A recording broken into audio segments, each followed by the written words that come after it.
આ દીક્ષા મહોત્સવ થઈ રહ્યો છે અને એટલે રાજ્યના મુખ્યમંત્રી તરીકે ભગવાન મહાવીરનો તો સંતાન છું, પરંતુ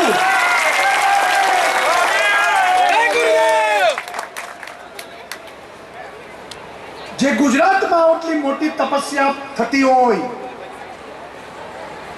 જે વખતે લોકો ભૌતિક સુખ પાછળ દોડતા હોય, યુવાનો કેરિયરની પાછળ હોય, વડીલો એ 5 પેઢી સુધી સચવાય એની ચિંતા કરતા હોય, અને એવે વખતે આ બધું છોડીને ઈશ્વરના સાનિધ્યમાં જવા, મોક્ષ ગતિ પ્રાપ્ત કરવા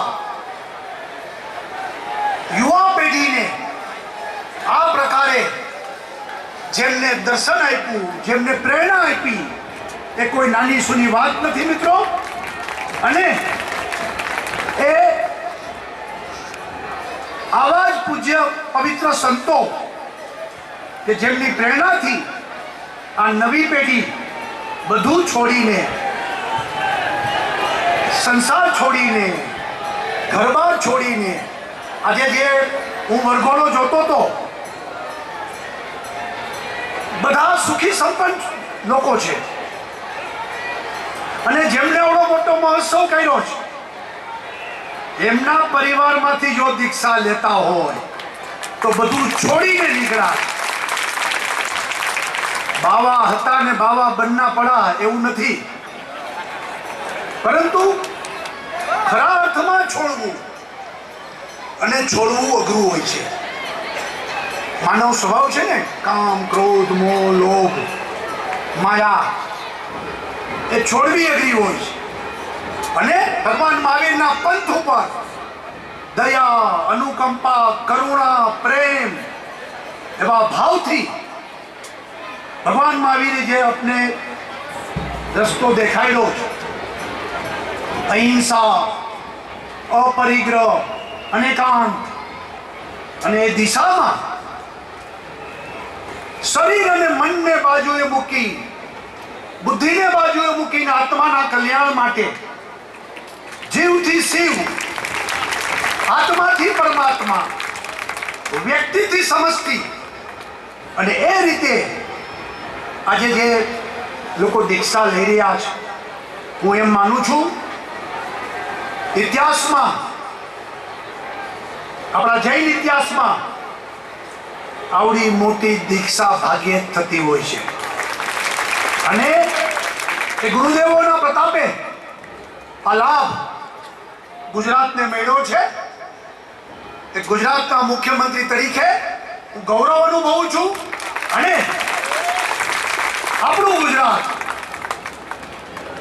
એ નરેન્દ્રભાઈ મોદીએ જે રીતે વિકાસની ચરમ સીમાઓ તરફ લઈ ગયા છે, પરંતુ આપણું ગુજરાત એ અહિંસક ગુજરાત બને. આપણું ગુજરાત એ સરદારનું ગુજરાત, એ ગાંધીનું ગુજરાત, એ પૂજ્ય હેમચંદ્ર મહારાજ સાહેબનું ગુજરાત. આ પ્રકારનું ગુજરાતની પ્રતિષ્ઠા કે જેમાં સદભાવના, જેમાં ધર્મ અને ધર્મના આધારિત વ્યવસ્થા, કલ્યાણ રાજ્યની કલ્પના, જ્યાં રાજદંડ ઉપર ધર્મદંડ એ પ્રસ્થાપિત થતો હોય, જ્યાં દેવાલયો અને મંદિરો દ્વારા ત્યાંથી સંસ્કારો વહેતા હોય, અને ગુજરાતની ભાવિ પેઢી એમાંથી પ્રેરણા લઈ અને માત્ર ને માત્ર પોતાની કેરિયર નહીં, પણ સૌનો વિચાર, બધાનો વિચાર, બીજાના સુખે સુખી, બીજાના દુખે દુખી, કહીશું ને આપણે મૈત્રી ભાવનું પવિત્ર ઝરણું મુજહૈયામાં વહ્યા કરે. તો એમાં જે શબ્દો છે, માર્ગ ભૂલેલા જીવન પથિકને માર્ગ ચિંધવા ઉભો રહું.